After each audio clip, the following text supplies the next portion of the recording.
আমার এই মাকসাদই হলো তুমি কেন সেজদা করবা, নামাজ কেন পড়বা? কমপক্ষে এটা তো বোঝা উচিত যে আমি আল্লাহর সাথে আমার রাগ কিসের। এটা তো কোনো যুক্তিতে ভাই একেবারে সামান্য বিবেকও যদি থাকে, আল্লাহর সাথে রাগ করব কেন? তিনি আমার সব কিছু দিছেন, ঠিক না?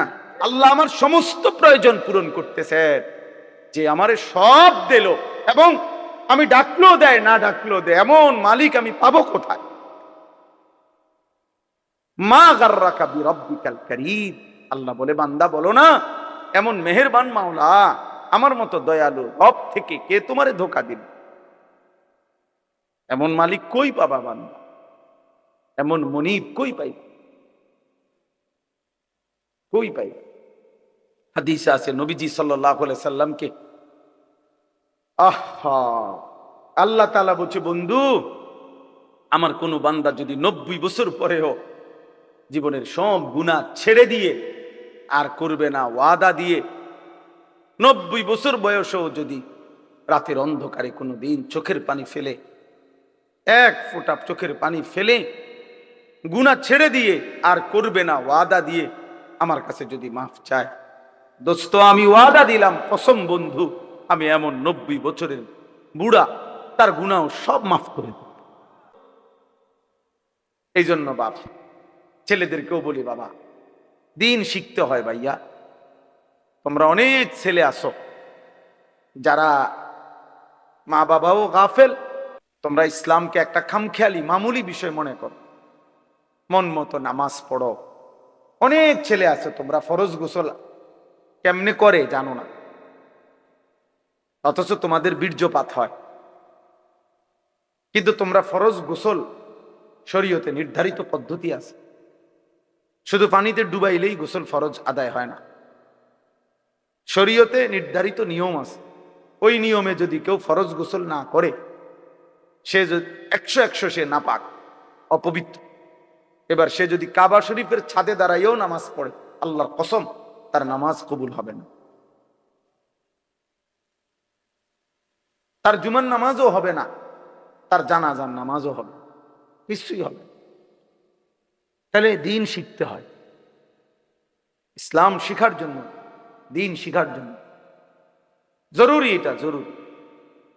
এটা বলে কিছু লোক মাদ্রাসায় পড়ে, ওনাগো ভাল লাগছে ওনারা মাদ্রাসায় পড়ে, ওনারগো ভাল লাগছে ওনারা স্কুলে পড়ে, ওনারগো ভাল লাগছে ওনারা কিন্টার গার্ডেনে পড়ে, যে জেনে ভাল লাগে পড়বো না। না, এটা মস্কারি না, কোরআন কোনো মস্কারি না।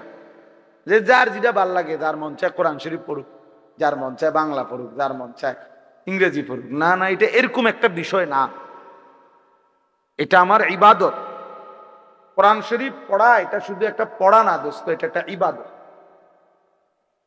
কোরআনুল করিম তেলাওয়াত করা একটা কি, বাংলা রিডিং পড়া ইবাদত, অঙ্ক করা ইবাদত, তাই এটার সাথে এটার মিল আছে কি?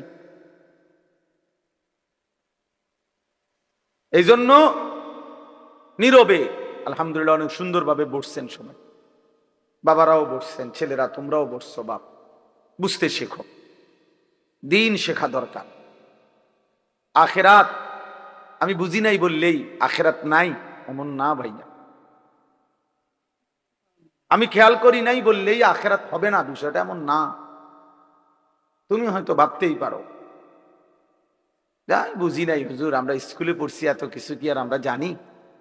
দোস্ত এই সমস্ত এই সামান্য কথায় আখেরাত টিকবেন। অনেক চাচারা আছেন, আপনারাও বলেন হুজুর আমরা গ্রামের মানুষ, মূর্খ সুরুক্ষ মানুষ, আমরা এত কিছু টোয়াইলি কি আর ওই বলি, আমরা কি আর পারবো না? এই সমস্ত কথা বললে খোদার কসম বাবা আখেরাত টিকবেন। হাসরের ময়দান ফাইজলামির জায়গা না, আপনার মস্কারি না, এটা সাদওয়ান না। আপনি গপ মারবেন বইয়া বইয়া, ফালতু কথা বলবেন, মস্কারি করবেন, জি না।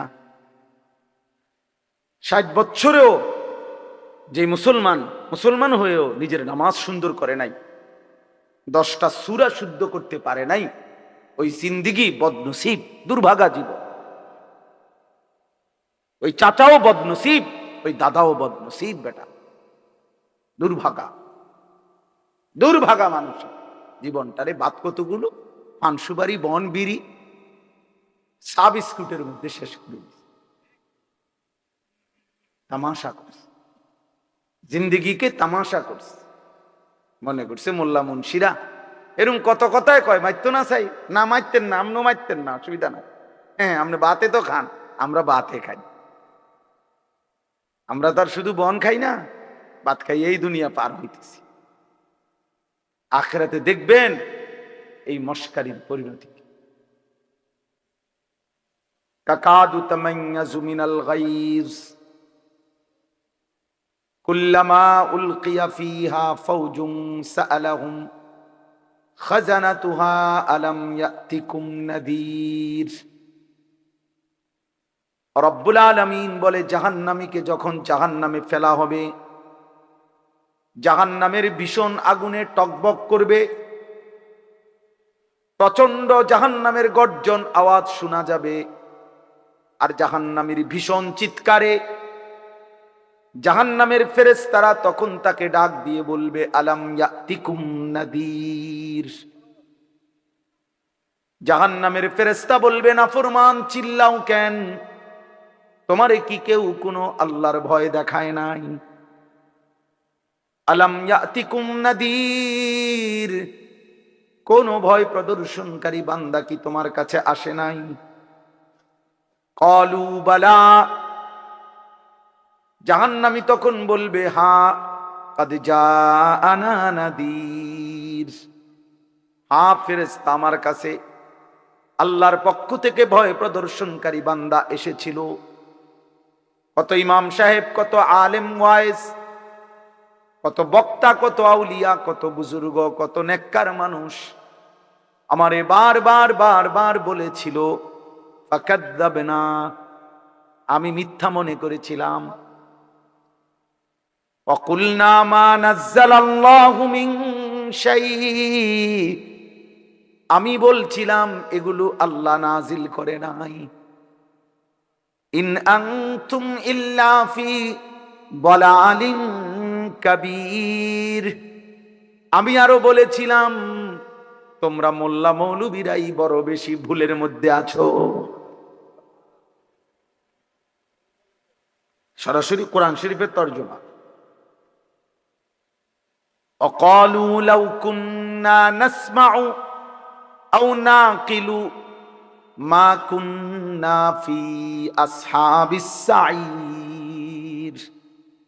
আল্লাহ বলেন, জাহান্নামী বলবে, ফেরেশতা, সেদিন দুনিয়ার জমিনে যদি একটু বুঝতাম অথবা একটু শুনতাম, তাহলে আজকে আমরাও জাহান্নামী হতাম না।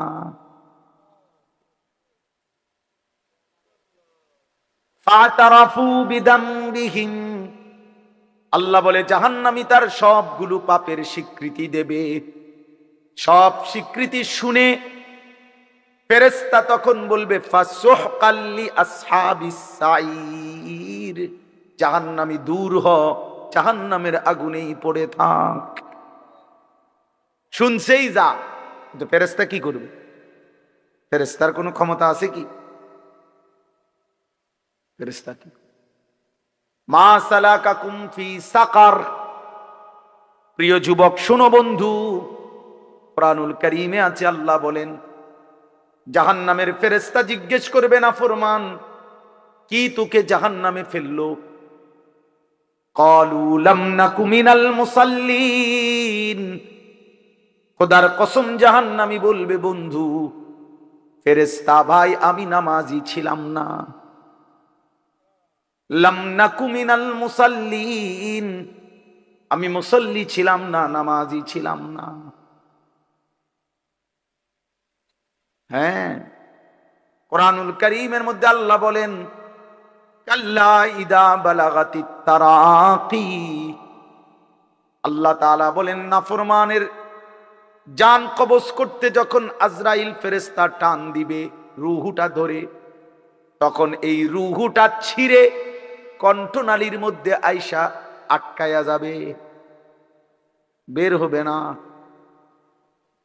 ওয়াকিলা মান রাক, লোকেরা তখন বলা বলি করবে, কে আছো তারে ফু দিবা, কে আছো তারে ঝাড়ফুঁক করবা, কে আছো তারে একটা তাবিজ দিবা, একটা কিছু দিবা, সে তো ছটফট করতেছে। অকিলা মান রাক ওয়ালতাফাতিস সাকু বিসাক। আল্লাহ বলেন দুইটা পায়ের, দুইটা অংশ পায়ের এইভাবে ভয়ে আর আতঙ্কে একটা আরেকটার সাথে মিলে যাবে। অযান্না আন্নাহুল ফিরাক। আল্লাহ বলেন নাফরমান বুঝে ফেলবে আজকে আর কোনো জায়গা ফুঁ দিয়া কোনো লাভ নাই, আমাকে এই দুনিয়া থেকে বিচ্ছিন্ন হতেই হবে।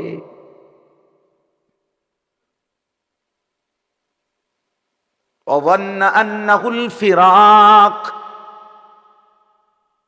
রব্বুল আলামিন বলেন এভাবে ছিন্ন করে রুহুটাকে ছিঁড়া কেন, জাহান্নামীকে কেন জান কবজ করা হলো? আল্লাহ নিজে বলেন ফালা সাদ্দাকা ওয়ালা সাল্লা। এই নাফরমান আমি আল্লাহর কথা সত্য মনে করে নাই, আর ওয়ালা সাল্লা এবং নামাজ আদায় করে নাই।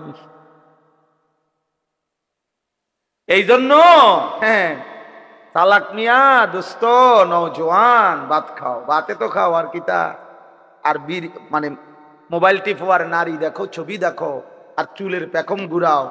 হ্যাঁ ঘুরাও, সমস্যা নাই আব্বা, দেখবা তোমার চাইতেও বড় শক্তিধর এই পৃথিবী থেকে হারায় গেছে, তোমার চাইতেও বড় ক্ষমতাধর এই পৃথিবী থেকে হারায় গেছে। তুমি কেডা? এ দেখতে দেখতে নাই, দেখতে দেখতে যৌবন ফুরায় যাবে, দেখতে দেখতে এই শক্তি সামর্থ্য ফুরিয়ে যাবে, ফুরায় যাবে। আশ-শাবাবু বাইনা দু'ফাইন। এক বড় বুজুর্গ বলছে, যুবক তুমি মনে রেখো তুমি দুই দুর্বলতার মাঝখানে আছো। তোমার শিশুকাল দুর্বল, তোমার বৃদ্ধকাল দুর্বল, দুই দুর্বলতার মাঝখানে অল্প কিছু সময় তুমি শক্তি নিয়ে আসো। সেই শক্তির সময়টাই হচ্ছে যৌবন কাল। যদি কিছু করতে হয় শক্তির টাইমেই করো।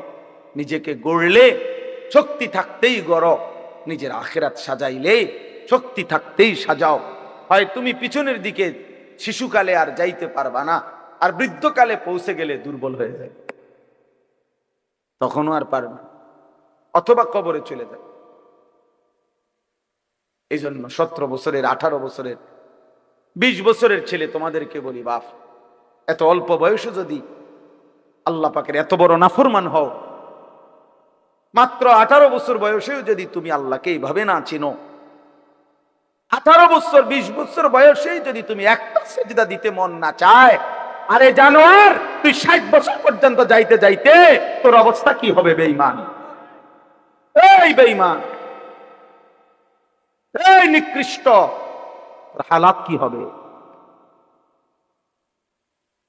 তুই 18 বছর বয়স না হইতে যদি আল্লাহর এত বড় দুশ্মন হস, তোর বাকি হালাত।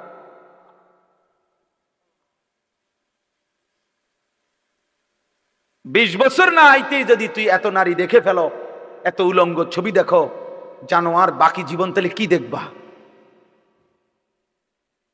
হাইওয়ান বলো, বাকি হায়াত কি দেখবা? তাইলে যা দেখার তো সব দেখে এলাইছো। এরপরে কি করবা? এত কম বয়সে এত নারী, এত অল্প বয়সে এত উলঙ্গ ছবি দেখে ফেললাম, এত অল্প বয়সে চরিত্র এভাবে নষ্ট করে ফেললাম যে নারী ছাড়া, ছবি ছাড়া, জেনার দৃশ্য ছাড়া, বন্ধুদের অসৎ আড্ডা ছাড়া। ওই দেখেন ওই অপদার্থের দিকে দেখেন, ওই দেখেন ওই অপদার্থ কি করে।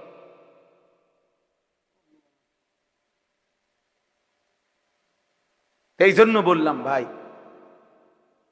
ভাবতে শেখো বাবা, বাকি হায়াত কি করবে, বাকি হায়াত কেমনে চলবে? তাইলে এত কম বয়সে যদি কেউ এত চরিত্রহীন হয়, তার সামনের হালাতটা কি বলে? 40 বছর পুষতে পুষতে তার অবস্থা কি হবে? 60 বছর 365 দিন যে কোনো দিন খোদার 1 বছরে ফজরের নামাজ পড়ে নাই, পরে আর আল্লাহ মনে করাই দিবে কে? হ্যাঁ, বুঝো নাই ভাইয়া? 1 বছর যারে আল্লাহ ভুলাই গেল, তো তোমারে আর মনে করাবে কে? কে আছে তোমার এরপরে আর? যে সময় তোমার মাথার উপরে বাবা দাদা তাদের ছায়া আছে, তখনই যেহেতু তুমি আল্লাহ ভুলে গেছো, তো যখন তোমার বাপ মরে যাবে, দাদা মরে যাবে, মা মরে যাবে, তখন তোমারে আল্লাহর কথা মনে করায় দিবে কে? তোমারে আখেরাত মনে করায়।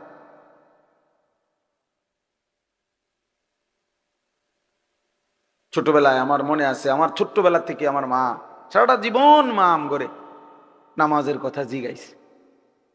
আমি প্রায় বলি, এখন আমার মার বয়স কমপক্ষে 70 হবে, আমার আম্মার কিচ্ছু মনে নাই, কিছু বলতে পারে না, অসুস্থ। একটা ট্যাবলেট দিলে আধা ঘন্টায়ও মা ট্যাবলেটটা খায় না, বোঝে না কিতা কইলে কই মা এটা খান না, খান।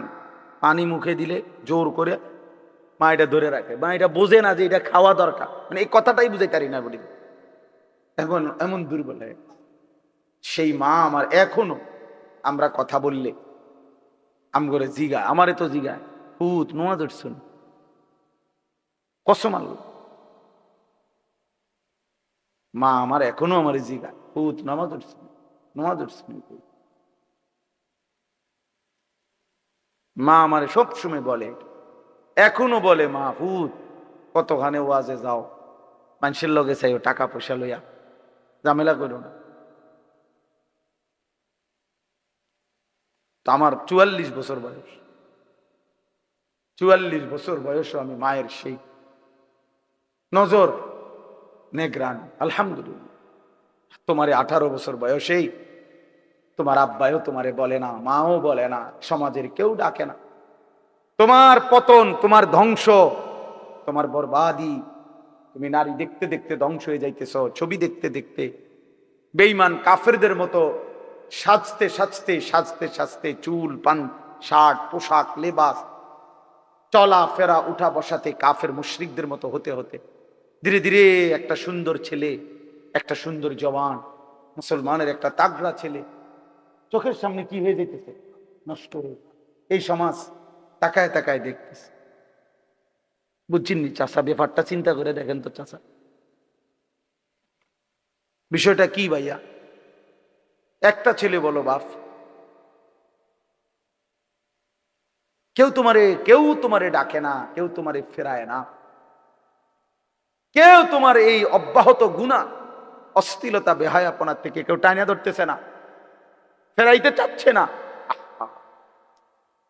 মনে হয় যেন চোখের সামনে জাহান্নামের আগুনের দিকে যাচ্ছে, ধাউ ধাউ আগুনের দিকে, সবাই যেন দেখতেছে, ঠিক আছে আগাও।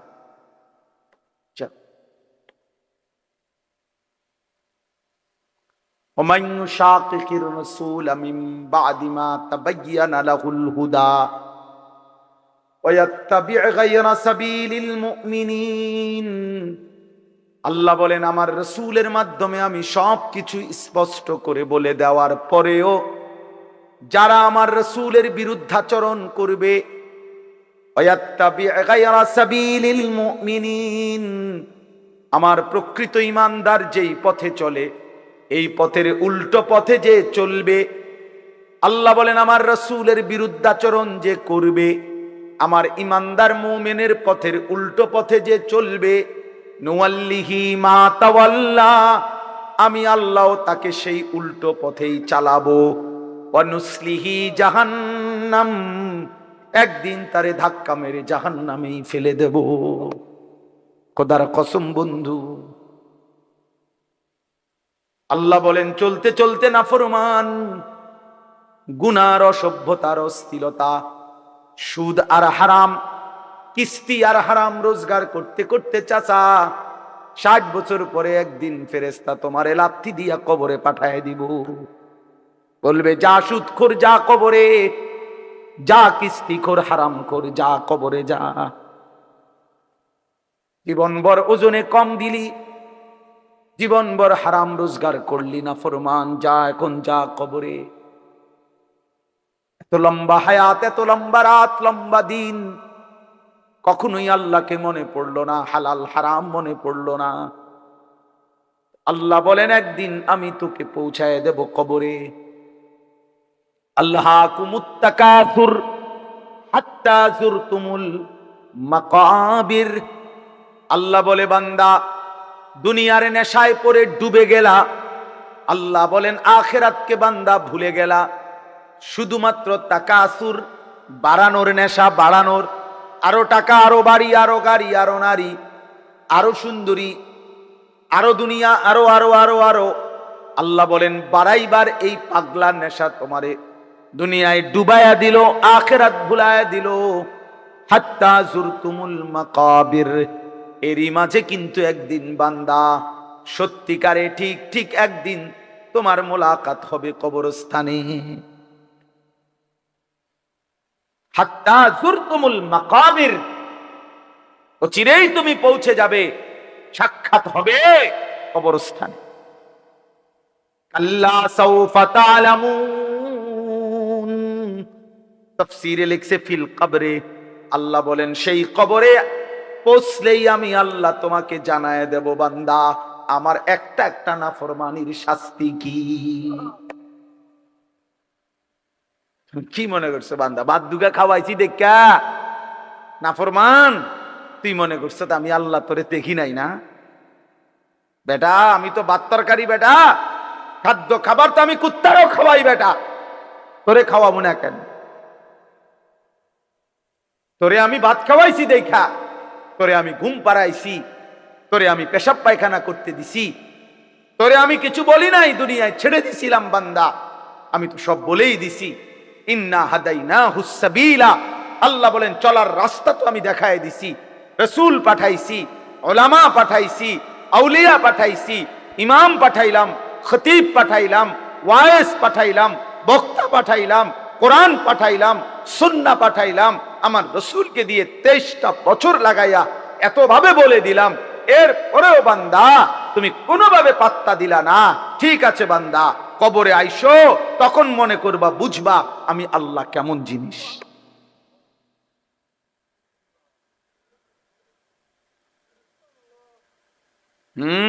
আমি দেখায় দেব বান্দা।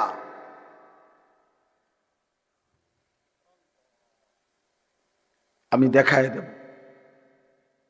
তুমি জানো না বান্দা আমি কি পরিমাণ ক্ষমতাবান। আল্লাহু আজিজুন যুনতিকাম। আল্লাহ তাআলা বলেন আল্লাহ বড়ই ক্ষমতাবান, প্রতিশোধ গ্রহণকারী। যুনতিকাম শব্দের অর্থ হলো প্রতিশোধ গ্রহণ। আল্লাহ বলেন আমি প্রতিশোধ নেব। এই শব্দ ডাইরেক্ট বলছে, আমি প্রতিশোধ নেব। আমার একটা লোকমা ভাতের হিসাব নেব, আমার এক ঢোক পানির হিসাব আমি নেব বান্দা, আমার প্রতিটা নিঃশ্বাসের হিসাব নেব। সুম্মা লাতুসআলুন্না ইয়াউমাইদিন আনিন নাঈম। আমার প্রতিটা নিয়ামতের হিসাব। এজন্য প্রিয় বন্ধু আমার, বাপ আমার, দয়া করে আল্লাহর ওয়াস্তে বাবাদেরকে বলি, যুবক ছেলে তোমাদেরকে বলি, আমাকেও বলি, আমরা সবাই মিলে আল্লাহর দিকে ফেরা দরকার। কার দিকে? একটা ছেলে হইলেও মাইনো ভাইয়া নষ্ট করে দিও। এই ভাই, প্রিয় কিশোর মনে রাখো, নিজের ভালো কুত্তাও বোঝে। একটা কুকুররে যদি কেউ লাঠি আলগি দেয়, এই কুত্তাটাও ওটা বোঝে যে এটা দিয়ে আমার যদি বাড়ি দেয় আমার ক্ষতি হবে, এই জন্য কুত্তায় দৌড় মারে, ঠিক না? তাহলে নিজের কমপক্ষে নিজের ভালো, নিজের সেফ, এটা কুত্তাও বোঝে, এটা জানোয়ারও বোঝে। তো তুমি বোঝো না ভাইয়া, তুমি একদূরও বোঝো না। তোমার এই রাত দিন নারী দেখা, ছবি দেখা, উলঙ্গ দৃশ্য দেখা তোমার এই জাহান্নামের আগুনে পোড়াবে, একদূরও বুঝলা না। তোমার এই লাগাতার নামাজ না পড়া এই জীবন যে তোমার শেষ পর্যন্ত জাহান্নামে নিবে, একদূরও বুঝলা না। আয় হায় হায়, নিজের ভালোটাই তো কমপক্ষে বুঝলা না। কেমনে বললে বুঝবা? আমি তো আমার সবটুকু চেষ্টা করি, আমার জিন্দিগির ফিকির এটা, মিশন। কিশোর যুবক ছেলে বদলাবে, ওরা দিনদার হবে, ওরা সেজদা দিবে আল্লাহকে। এক যুবক যখন সেজদা দেয় তো আল্লাহ তাআলার আরশ নড়ে ওঠে। আল্লাহ তাআলা আরশ আযীম থেকে বলে, যুবক আমার সেজদা দিলি, যা আমি ওয়াদা দিলাম তোরে এই আরশের নিচে ছায়া দেব। তুই আসবি যুবক হাসরের ময়দানে, আমি তোরে আরশের নিচে ছায়া দেব। শাবুন নাশাআ ফি ইবাদাতিল্লাহ। নবীজি বলেন যে যুবক তার যৌবন কালটা আল্লাহর ইবাদতে বেড়ে উঠছে, আল্লাহ রাসূল সাল্লাল্লাহু আলাইহি ওয়াসাল্লাম বলেন আল্লাহ তাআলা তাকে আরশের নিচে ছায়া, ইউযিল্লুহুমুল্লাহু ফি যিল্লিহি, আল্লাহ নিজের আরশের ছায়ায় ছায়া দিবে। সুবহানাল্লাহ। এজন্য যুবকের সেজদা বড় দামি সেজদা, নওজোয়ানের সেজদা বড় দামি সেজদা। এজন্য তোমরা হিম্মত করো।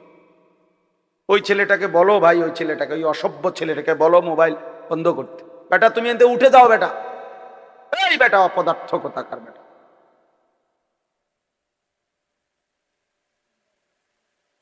চিন্তা করছেন নি? ওরে দুইবার বললাম। আর এইটাই জীবন। কিছু ছেলে পেলের জীবন এমন, এরা এত শক্ত হয়। এরার কথা হইলো হুজুর তোর আব্বাও যদি কয় আমি লড়তাম না, আমি যেমনি আছি। হ্যাঁ, এটা সাংঘাতিক, জানেন না? কিছু ছেলে পেলে এমন শক্ত হয়ে যায়, কলিজা পাথর হয়ে যায়। এর কথা হইলো যা বেটা তোর বেটা, এতে কত বালা হুজুর কইছে বেটা, এতে আরো কত মোটা তাজা হুজুর দেখছি, আমার লড়াইতে আসছে না। দেড় বুড়িয়া হুজুর আইছে, আমার মতো বাটফারের লড়াইব, বুঝলেন? আস্তাগফিরুল্লাহ, আস্তাগফিরুল্লাহ। রাগ হইও না বাপ, আমি বললাম আমি ফেরাইতে চাই, এই জন্য আমি একটু শক্ত। নাহলে আমি তো আর এনে এমন না যে কাজে লাগছি আইয়া এই কারণে সেতায় কতক্ষণ দমকাই ফেললাম। এ তো ঝগড়ার জন্য না। আমার এই মাকসাদই হলো তুমি কেন সেজদা করবা, নামাজ কেন পড়বা? কমপক্ষে এটা তো বোঝা উচিত যে আমি আল্লাহর সাথে আমার রাগ কিসের। এটা তো কোন যুক্তিতে ভাই একেবারে সামান্য বিবেকও যদি থাকে, আল্লাহর সাথে রাগ করব কেন? তিনি আমার সব কিছু দিছেন, ঠিক না? আল্লাহ আমার সমস্ত প্রয়োজন পূরণ করতেছেন, যে আমারে সব দিল এবং আমি ডাকলেও দেয় না ডাকলেও দেয়, এমন মালিক আমি পাবো কোথায়? মা গাররাকা বিরাব্বিকাল কারীম। আল্লাহ বলে বান্দা বলো না এমন মেহেরবান মাওলা আমার মতো দয়ালু রব থেকে কে তোমারে ধোঁকা দিল? এমন মালিক কই পাবা বান্দা, এমন মনিব কই পাইবা, কই পাইবা? হাদিসে আছে নবীজি সাল্লাল্লাহু আলাইহি সাল্লামকে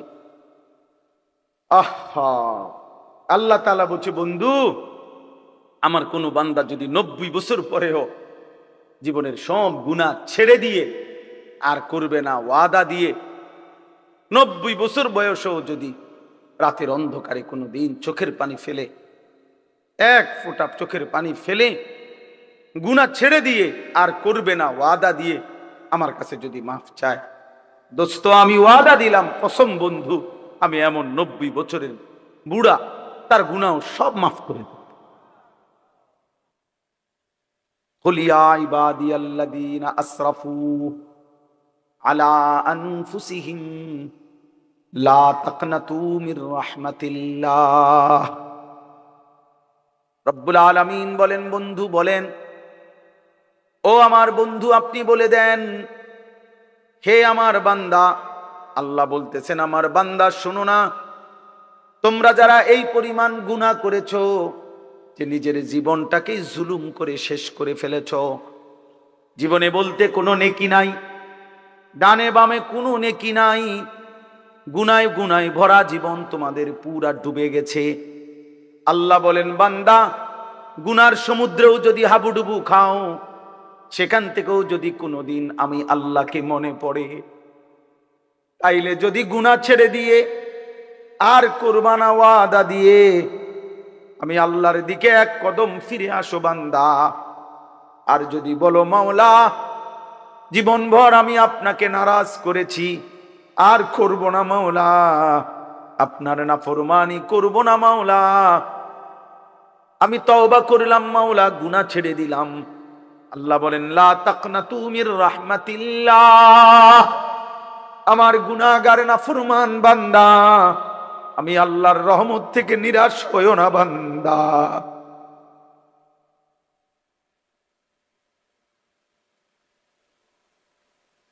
मायूस ना हो अहले जमी अपनी खताओं से, तकदीर बदल जाती है मुदतर की दुआओं से। আল্লাহ বলে বুজুর্গানে দিন শেরের মধ্যে বলছে এটা, হে আল্লাহর বান্দা, জীবনের সব গুনাহগুলো নিয়েও তুমি নিরাশ হইও না, মায়ুস না হো। মায়ুস মানে নিরাশ। মায়ুস না হো আহলে জমিন, হে জমিনওয়ালা নিরাশ হইও না, আপনি খাতাও সে, নিজের গুনাহের কারণে। চোখের পানি ফেলো বান্দা, ডাকো তোমার আল্লাহকে। তকদীর বদল জাতি হ্যায় মুদতার কি দুআও সে। কোন অক্ষম অসহায় বান্দা যদি চোখের পানি ফেলে আল্লাহর কাছে দোয়া শুরু করে, আবের সিদ্ধান্ত বদলে দেয়, বদলেই দেয়। আল্লাহ আমাকে মাফ করে দেয়।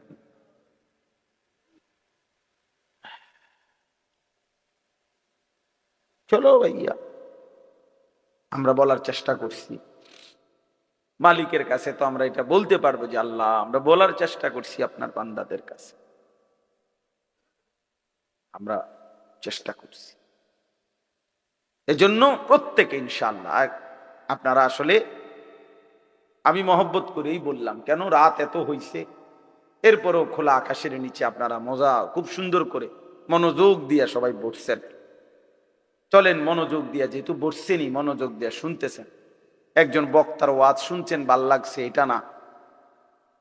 প্রিয় ভাই, একদিন আমিও থাকবেন না, আপনিও থাকবেন না। এই দেখতে দেখতে আমার ওই ছেলেরা যারা আমার ওয়াজ রেকর্ডিং করে, এই ছেলেগুলো অনেকগুলো আছে যেগুলো নিয়মিত আমার সাথে থাকে, চলে আর সব জায়গায় জায়গায়, ওরা বলতেছে যে এখন যে হুজুর আমরা তো আর আপনার সাথে হজে চলে যাব, আমি দেখা হবে না, আমরা একটু সময় দিয়ে। আমার এটা খুব মনে পড়লো যে হ্যাঁ, যদি আর দেখা না হয়, যদি আর কোনোদিন বলার সুযোগ না হয়,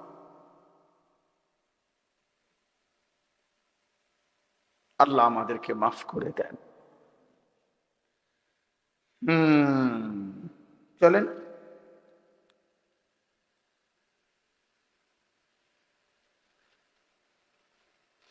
এই জন্য যুবক ছেলেরা বলো ইনশাআল্লাহ, হিম্মত করো যে নামাজ পড়বানি ভাই ইনশাআল্লাহ। ছেলেরা বলো, ছেলেরা তোমরা বলো ভাই, বলো ইনশাআল্লাহ। আগামী দিনে সেজদাওয়ালা যুবক লাগবে ভাই, বিশ্বাস। আগামীর সময়টা মাহাদির পক্ষে, ইসলামের পক্ষে।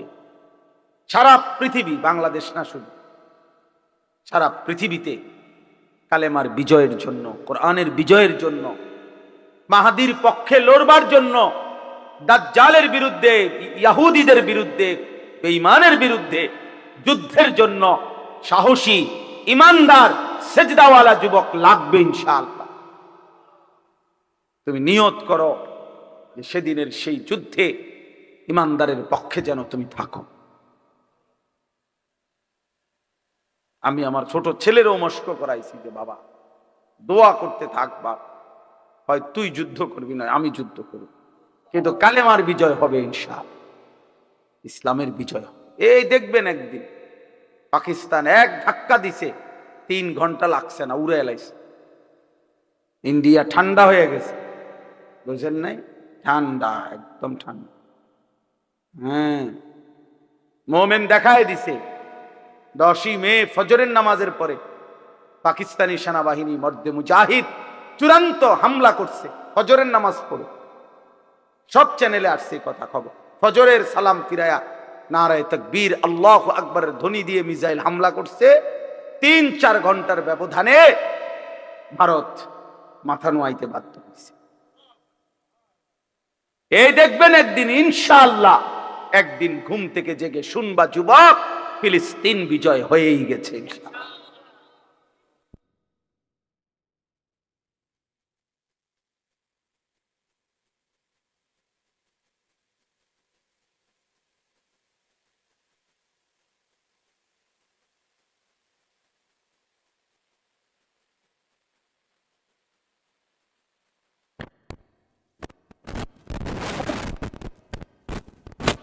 আমি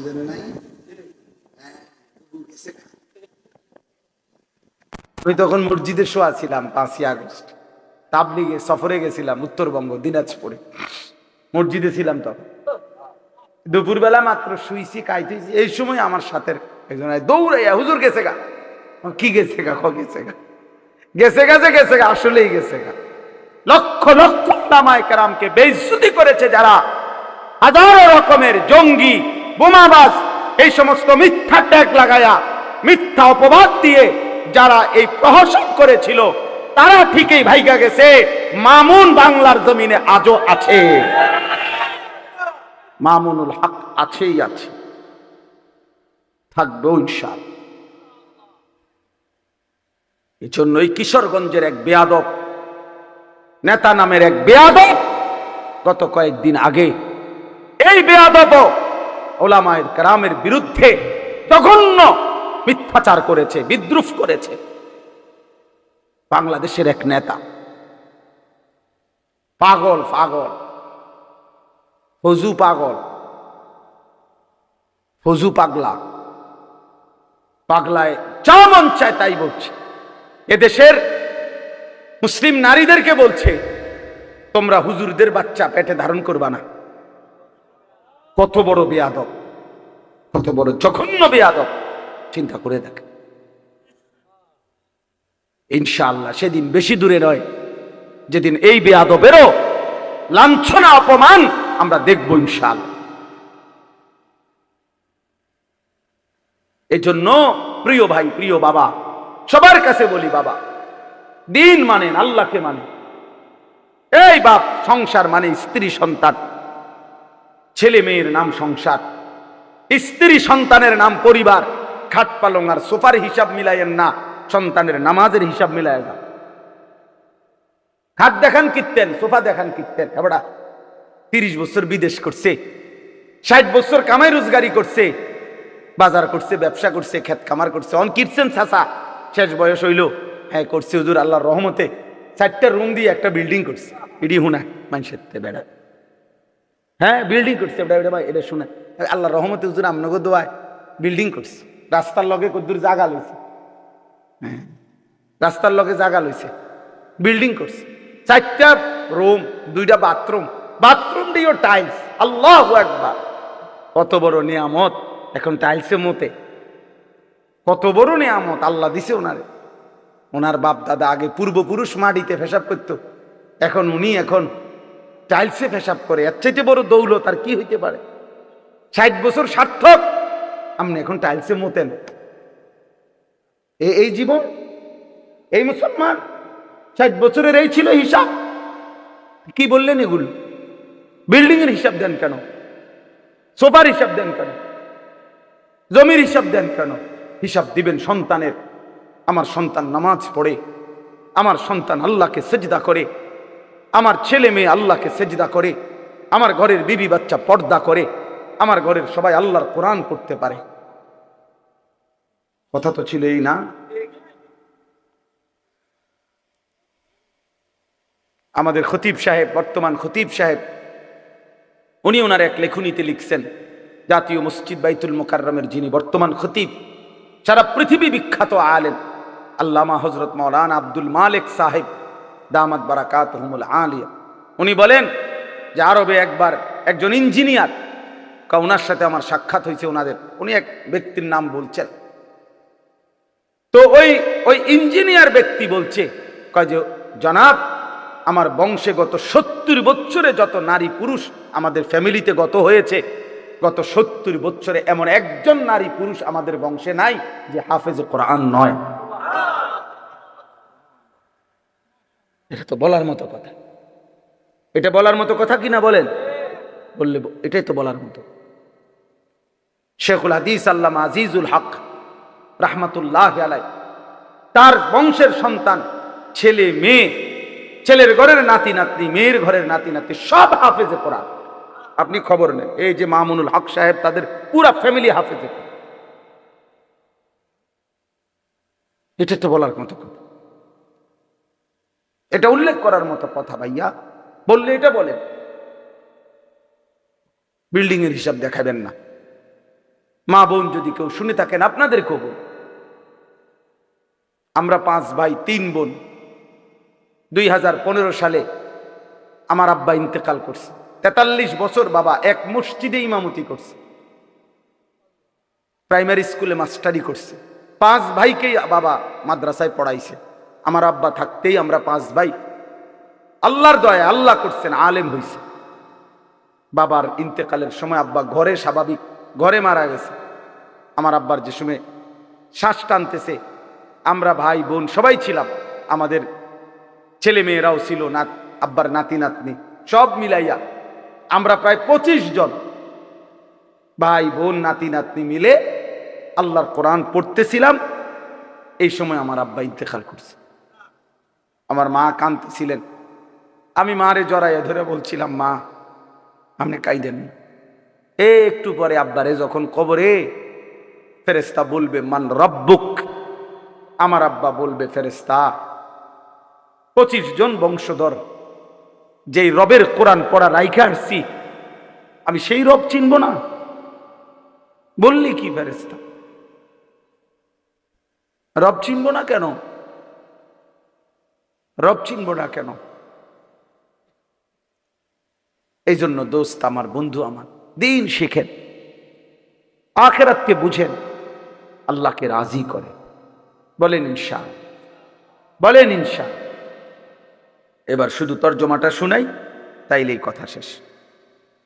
আল্লাহ তাআলা বলেন, ওয়ালিকুল্লি উম্মাতিন জাআলনা মানসাকান, সর্বযুগে সর্বকালে আমি আল্লাহ প্রত্যেক জাতি গোষ্ঠীর জন্য ইবাদত, কোরবানি, হজ, আমার বন্দিগি নির্ধারণ করেছি। অর্থাৎ ইবাদতের হুকুমবিহীন কোন জাতি গোষ্ঠী ছিল না।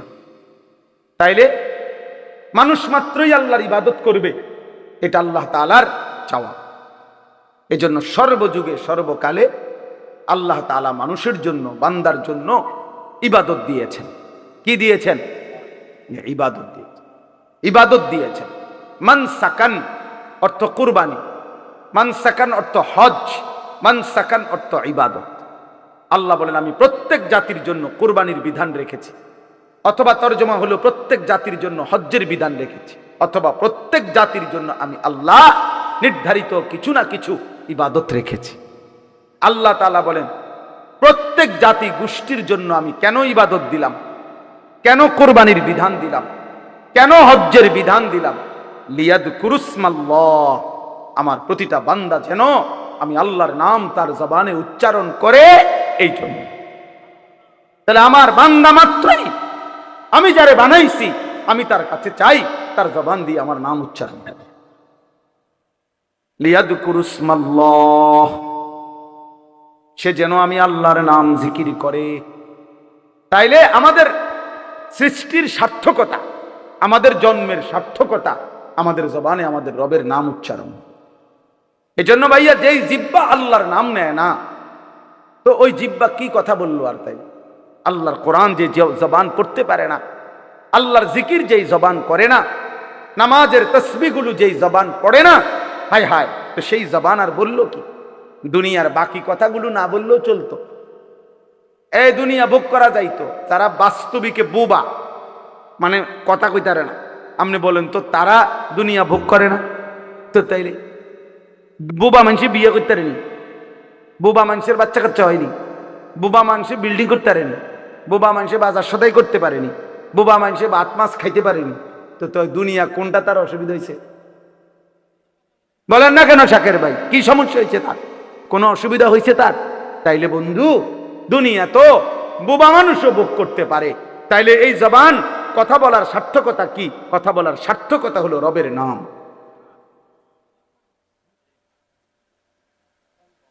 আল্লাহর নামই যদি জবান না নিল, তো এই কথা বলার দরকার কি ছিল? কি কোন চাচা? চাচা মাথা লাগছে। মাশাআল্লাহ, আল্লাহ হায়াত দিয়েছে। আর রহমান আল্লামাল কোরআন খালাকাল ইনসান আল্লামাহুল বায়ান। আল্লাহ বলেন আর রহমান মানে আমি আল্লাহ। রহমান কে? আল্লামাল কোরআন, আল্লাহ বলেন আমি রহমান, আমি আল্লাহই কোরআন শিখিয়েছি। আল্লাহই কোরআন শিখিয়েছেন। খালাকাল ইনসান, আল্লাহই মানুষ সৃষ্টি করেছেন। আল্লামাহুল বায়ান, কথা বলার পূর্ণ যোগ্যতা শিখিয়েছেন। সুবহানাল্লাহ। তাইলে এখানে একটা জিনিস দেখেন, আল্লাহ বলেন তিনি কোরআন শিখিয়েছেন, এরপরে বলছেন তিনি মানুষ সৃষ্টি করেছেন। তাইলে বিষয়টা কি আসলে কথার ধারাবাহিক হইল? আগে তো বলা উচিত ছিল তিনি মানুষ সৃষ্টি করেছেন, এরপরে বলা উচিত ছিল কোরআন শিখাইছেন। আগে সৃষ্টি নাকি আগে কোরআন শিখানো? আগে তো বানাইতে হইব, আগে তো তারে বানাইতে হইব, তাই না কি শিখাইব, তাই না কোরআন পড়বে। কিন্তু অথচ আল্লাহ বলতেছেন আল্লামাল কোরআন খালাকাল ইনসান। আগে বললেন তিনি কোরআন শিখিয়েছেন, এরপরে বললেন তিনি মানুষ সৃষ্টি করেছেন। এ কথার জন্য তাফসীরের মধ্যে লিখছে যে আল্লাহ যেন বুঝাইতে চাইছে, বান্দা শুনো, আমি মানুষ সৃষ্টি করেছি কোরআনের জন্য, এজন্য কোরআনের গুরুত্বের কথা আগে বলে নিলাম, আগে বলে নিলাম। এবার যদি বলেন আল্লাহ আল্লামাহুল বায়ান, আল্লাহ বলে ওই যে কোরআন শিখতে হবে, ওই যে কোরআন পড়তে হবে, এই জন্যই আমি তাকে কথা বলার যোগ্যতা শিখাইছি, নাই তো কথা বলার দরকারই ছিল না। হুদা ভাত খাইব, হুদা পেশাব করব, আর ঘুম যাইব, আর স্ত্রী মিলন করবে, তো এর জন্য কথা বলার দরকার ছিল না, জবানের উচ্চারণ ছাড়াই ওইগুলা করতে পারত। আল্লাহ আমাকে বুঝার তৌফিক দান করে। লিয়াযকুরুসমাল্লাহ আলা মা রাযাকাহুম মিন বাহিমাতিল আনআম। এই যে এই আয়াতের প্রথম একটা গুরুত্বপূর্ণ অর্থ হলো কুরবানি। এজন্য আল্লাহ বলেন আমার চতুষ্পদ যেই জন্তুগুলো আমি আল্লাহর পক্ষ থেকে হালাল, সেগুলো যখন জবাই করা হয়, সেই জবাইয়ের মুহূর্তে আমার নাম বান্দা উচ্চারণ করে, তাকবীর পড়ে আল্লাহু আকবার, এই তাকবীর, এই জিকির, এই স্মরণ শুনবার জন্যই আমি আল্লাহ কোরবানির বিধান দিয়েছি। তাহলে কোরবানির মূল মাকসাদ গোশত খাওয়া নয়, কোরবানির মূল মাকসাদ জিক্রুল্লাহ, আল্লাহর জিকির। কার জিকির? আল্লাহর জিকির। এজন্য আল্লাহ বলছে ওয়াযকুরুল্লাহ ফি আইয়ামিন মা'দুদাত, কোরবানির এই দিনগুলোতে তোমরা আল্লাহর জিকির করো। ওয়াযকুরুসমাল্লাহি ফি আইয়ামিন মা'লুমাত, জিলহজের 10 দিনের এই দিনগুলোতে তোমরা আল্লাহর জিকির করো। এজন্য হজ্জের মধ্যে বান্দার জবান দিয়া বেশি থেকে বেশি আল্লাহর নাম উচ্চারিত হয়। কোরবানির সময় বান্দার মুখ থেকে বেশি আল্লাহর নাম উচ্চারিত হয়। এজন্য তাশরিক, তাকবীরে তাশরিক, এই 5 দিন টানা বান্দা আল্লাহর রবে, আল্লাহর নামে, আল্লাহর জিকিরে জমিন আলোড়িত করে দেয়, বুলন্দ করে দেয়। এজন্য 9 জিলহজ ফজর থেকে নিয়ে 13 জিলহজ আসর পর্যন্ত আল্লাহ তার বান্দার জবান থেকে শুনতে চায় আল্লাহু আকবার, আল্লাহু আকবার, লা ইলাহা ইল্লাল্লাহু ওয়াল্লাহু আকবার, আল্লাহু আকবার, ওয়ালিল্লাহিল হামদ। যেন আল্লাহ বলে বান্দা আমার নাম বলো, আমার নাম বলো, আমার ভালো নাম বলো।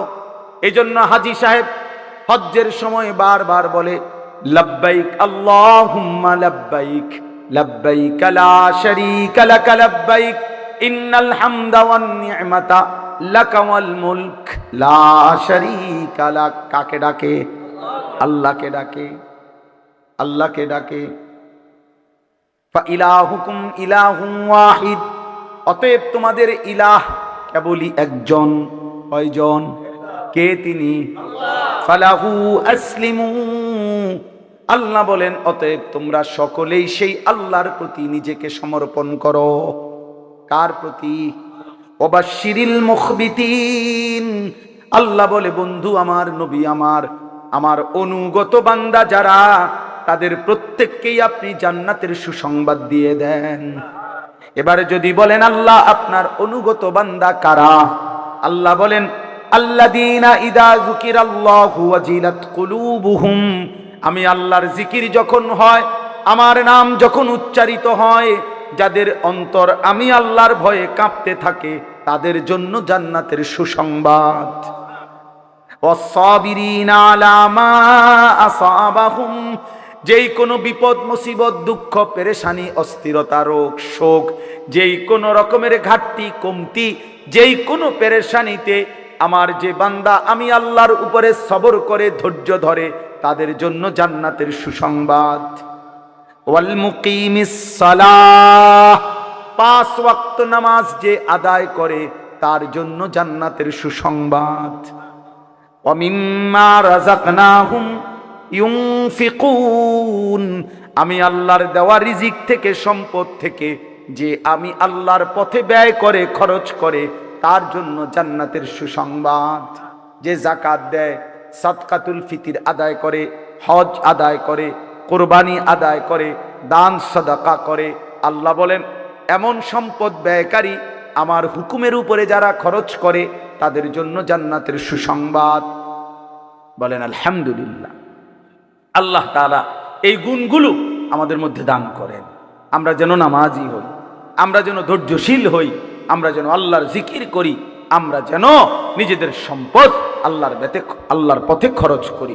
আল্লাহ তৌফিক দেন। আজকের এই মাহফিল আল্লাহ তাআলা কবুল করেন। নওজোয়ান ছেলেরা, বাপ, অনুরোধ করলাম ভাইয়া নামাজ পড়ো, আবার শুরু করো জিন্দেগি। হিম্মত করলে পারবা ইনশাআল্লাহ। তুমি পারবা না তো বুড়ানি পারবো, তুমি পারবা না তো বাচ্চানি পারবে, পারলে তো তুমিই পারবে। ঠিক আছে না? ইনশাআল্লাহ। শক্তি সামর্থ্য যার আছে জওয়ান, সেই তো পারবে।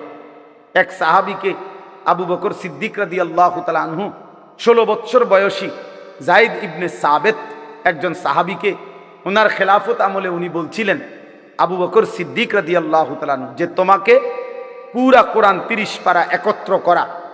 এই লক্ষ্যের চাইতে বেশি সাহাবীর কাছে তখন নবীজির জামানায় কোরআন শরীফ লিখিত ছিল খণ্ড খণ্ড, মানে কারো কাছে 10 আয়াত, কারো কাছে 20 আয়াত, কারো কাছে একটা সূরা, মানে কারো কাছে একসাথে 30 পারা কোরআন লিখিত ছিল না একসাথে। তো আবু বকর সিদ্দিক রাদিয়াল্লাহু তাআলা নূর জামানায় সিদ্ধান্ত হয়েছে যে পুরা কোরআন একসাথ করব, 30 পারা জমা করব। এখন এই লক্ষর চাইতে বেশি সাহাবী, প্রত্যেকের কাছে যার কাছে যে দূর আছে সব একসাথ করা, প্রত্যেকটার পূর্বাপর যাচাই বাছাই করা, এগুলো বড় বিশিষ্ট সাহাবীদের থেকে আবার মুখস্থ থেকে মিলাইয়া নেওয়া, আবার এগুলাকে সিরিয়াল ধারাবাহিকতা ঠিক করা, এটা একটা বিশাল বড় প্রকল্প ছিল, কাজ ছিল। আল্লাহর কোরআনের সংকলন প্রথম কাজ। তখন এত বড় প্রকল্প এই সর্বপ্রথম করবে, এই কামটা দায়িত্বশীল প্রধানকে কারে দিবে? তা আবু বকর সিদ্দিক রাদিয়াল্লাহু তাআলা আনহু, যার নাম প্রস্তাব করছে, ওনার বয়স ছিল মাত্র 16 বছর। যায়েদ ইবনে সাবেত, উনি আরে ডাক দিছে, ডাক দিয়ে বলছে তোমার এই কামটা দিতাম চাই, তুমি পারবা নি? উনি কি বলছে জানেন? ছেলেরা শোনো বাপ, উনি বলছে আমিরুল মুমিনিন, আপনি যদি বলেন এই যে পাহাড়টা, এই সামনে যে পাহাড় আছে, এটা যদি কাইটা আরেকখানে স্তূপ দিতে, আমি তো এইটাও পারবো। যুবক পারবে না তো কে পারবে?